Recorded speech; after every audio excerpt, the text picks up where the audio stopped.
Samir Lushtaku përdori gjuhë skandaloze ndaj Adriana Matoshit. Sot Lushtaku nuk e kursejoi gjuhën, duke e ofenduar Matoshin e vetëvendosjes. Në një deklaratë që tashmë është bërë virale, Lushtaku e krahason Matoshin me dikë që ka dalë prej një shtëpie publike. Është seksizëm i pastër, tentim me denigru Matoshin.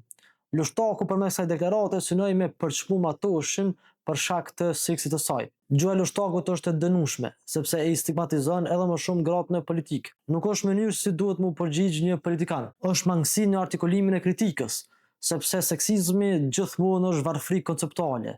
Absolutisht PDK-ja duhet mu distancu nga kjo gjuhë, sepse sot Lushtaku gaboi rënd. Natyrisht, ky sulm verbal i Lushtakut nuk i jep të drejtë deputetës Matoshin në akuzat e saj, shpesh me gjuhë jo korrekte ndaj Lushtakut dhe familjes së tij. Një gabim nuk arsyeton gabimin tjetër. Duhet me ruaj gjuhën, sidomos në kohë fushate, sepse këto akuza e gryejnë debatin publik, duke armiqsu njerëzit mes vete, duke i simpatizuar edhe më shumë gratë në politikë.